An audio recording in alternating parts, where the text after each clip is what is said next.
says to me, and we just had this conversation with Bill Winters about players being ego freaks. Nick Saban, for all of the national championships he's won, and I believe he's won something like 6 of them, cares more about his legacy in the pantheon of college football coaches than he does the overall health and well-being of the players around him.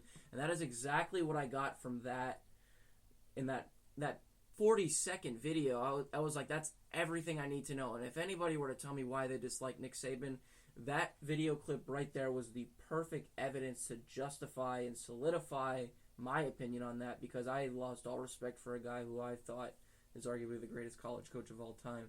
But I thought that was Louis, let me give you another good coaching example right there, and I'm in total agreement with you there. Let me give you another good coaching example or organization example that we actually just saw about 6 months ago.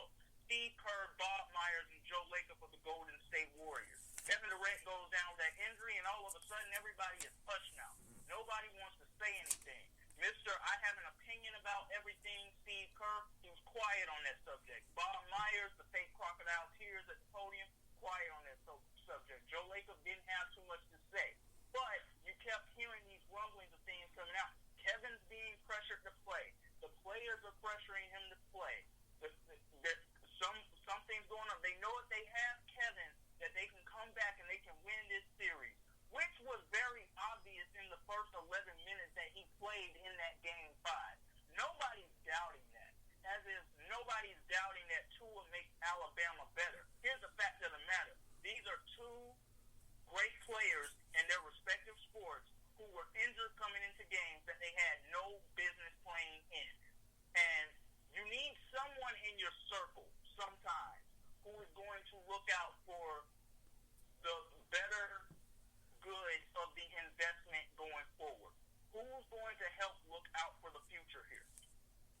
Someone needed to be in Tua Tagovailoa's circle or in his ear who would have said to the Alabama staff, no, he's not playing.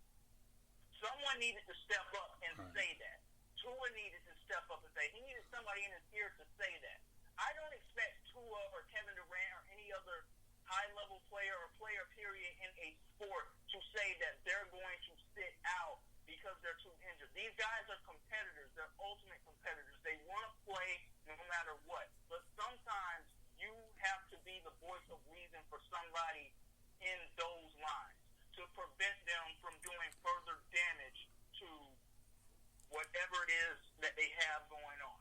Now, Kevin Durant's NBA future is now uncertain because of this injury. We know he got signed to a nice contract by the Brooklyn Nets, but they don't know how he's going to come back, and we don't know how Tua's going to look going forward on the football field.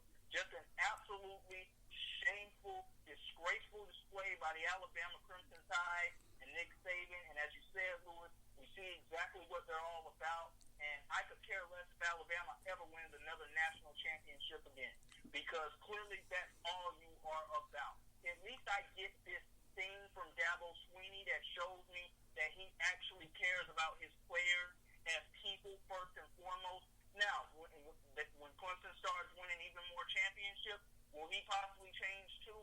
I don't know. But this was absolutely shameful, and it never should have even happened like this.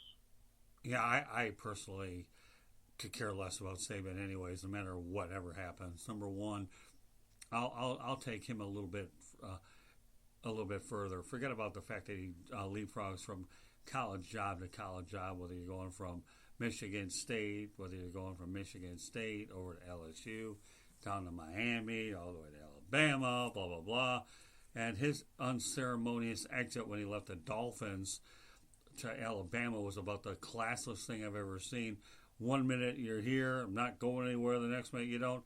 Nick, if you want to leave, just get the heck out of there. Who cares? Don't hide it up. They always say that the cover-up is worse than the actual crime. You know, you're covering up that you don't want to be there, then go.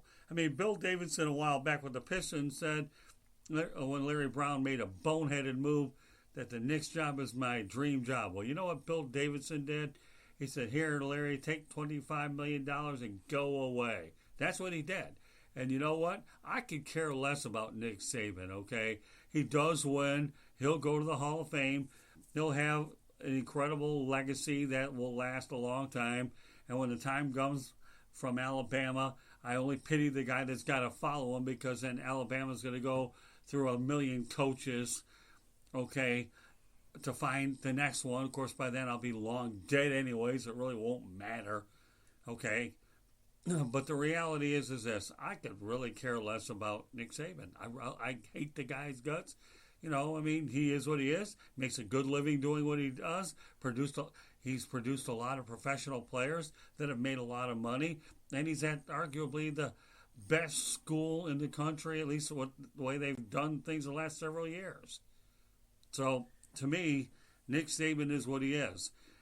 You know, but now let's go back to your point for a moment about Dabo Swinney, okay?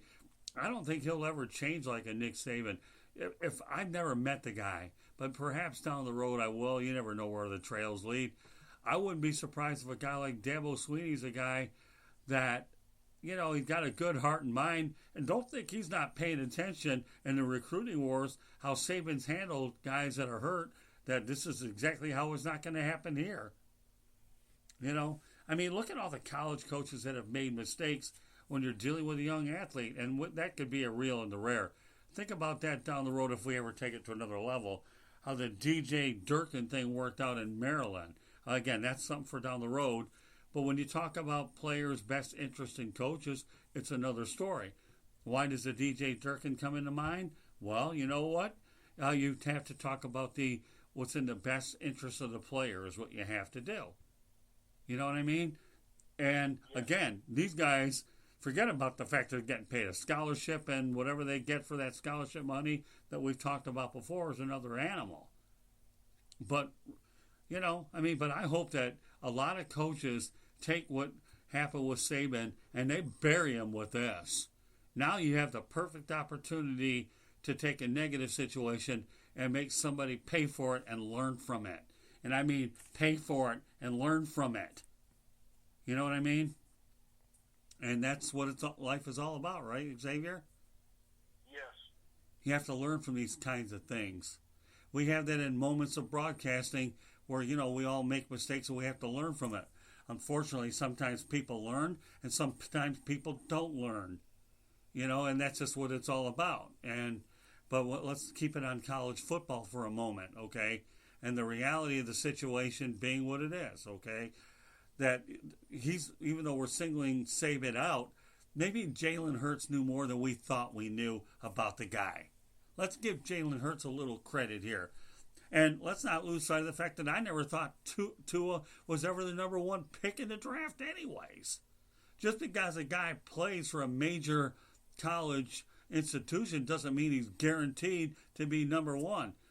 Heck, you know what? Troy Aikman went out there and played for UCLA. UCLA's a perennial power basketball school, not a football school, albeit Troy Aikman played at Oklahoma, you know, and Oklahoma State, and he made the rounds until he landed in LA. So, you know, I hope this blows up in Nick Saban's face. I really, really do.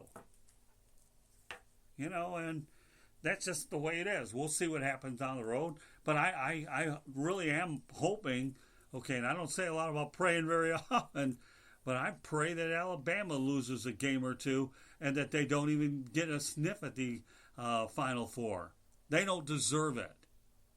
They don't deserve it. And I hope... I couldn't have said it better myself. Yeah, they don't deserve it. Treat players like crap, okay? And I don't really use this kind of language very often, although I don't think that I've used a whole lot worse than that. But you know what? That just goes to show you where college football has really become anyways.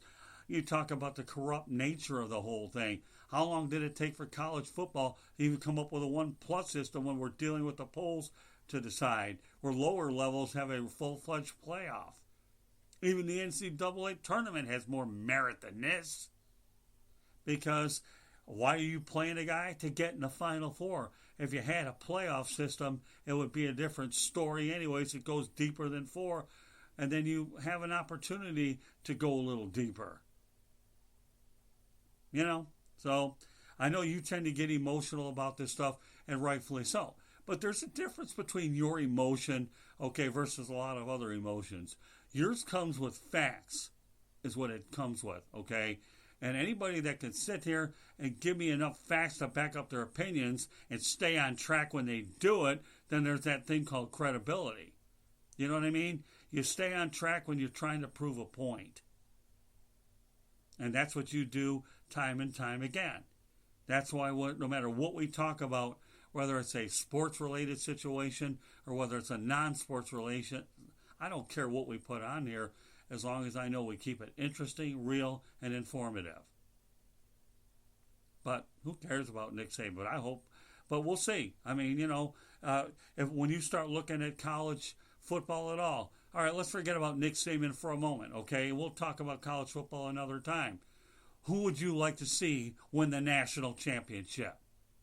I would like to see the LSU Tigers win the national championship. Me too. Why? Ed Orgeron's a good coach. He's dedicated to that program. Joe Burrows is a great quarterback. He seems to be a great person, and he's had to go through so much because he's honestly supposed to be Ohio State quarterback right now. An injury derailed that ended up seeing Dwayne Haskins end up becoming the starter. He transferred to LSU. It would just be a nice story there. And also just due in part to the fact that this is another program that Nick Saban walked out. Right. True. Very true. Yeah, I agree. Yeah, I can't believe you said LSU. I really can't believe you did. That's exactly where I was going with that. I'm rooting for Ed Orgeron more than anybody. The guy breathes LSU football. And you're right, he has been overlooked at a lot of places. And now I think with Ed Orgeron, the guy gets his due. You want to chime in for a moment? Yeah, I mean, I'd like to see Clemson win it, but a lot of people would probably, take some of that away from them, given the fact that their schedule hasn't been strong all season. But I mean, I just like Trevor Lawrence. I think he's a positive, figurehead in the college football realm right now. It'd be nice to see them come away and win another national championship. I believe they won a few years back. All right. Okay. Well, Clemson's certainly going to be in the conversation. It'll be interesting, but I'm LSU all the way on this one. I don't care what other schools get in the mix. There are too many good feel-good stories, Xavier, for LSU that I think a lot of folks are really striving for. So, all right, with that said, Xavier, why don't you give us an idea of what we're going to be talking about for the real and the rare? Well, we're going to be discussing reckless driving tomorrow. There's been entirely too much of it going on. Those are things that we see on a day-to-day basis anyway, but some of the things that have taken place in the Sarasota and Manatee County area within the last week, it's just absolutely been horrifying what we've been seeing, and we're going to bring this to the forefront tomorrow, so we hope everybody's ready for what we're going to dish out in the kitchen tomorrow night on our discussion about reckless driving. That'll be good. I'm looking forward to it. I don't know. I mean, I don't know what drivers are worse. Are they worse here on I-95, or are they worse on I-75 when you get to the Tampa area off of 275? It's anybody's guess. I don't know. A debate for down the road. We'll compare notes, and in the meantime, we just have to stay healthy no matter what clown beeps the horn with you. So, but meanwhile, look forward to doing this again tomorrow night, Xavier McKnight, and we'll talk about driving and go from there. But meanwhile, I'm glad that you talked about Tua. There aren't many times that I really get overly emotional about specific subjects. I don't. But when it comes to certain types of subjects like this, when you're talking about a coach and how you talk about a player's well-being, there are ways to bury this guy with grooming.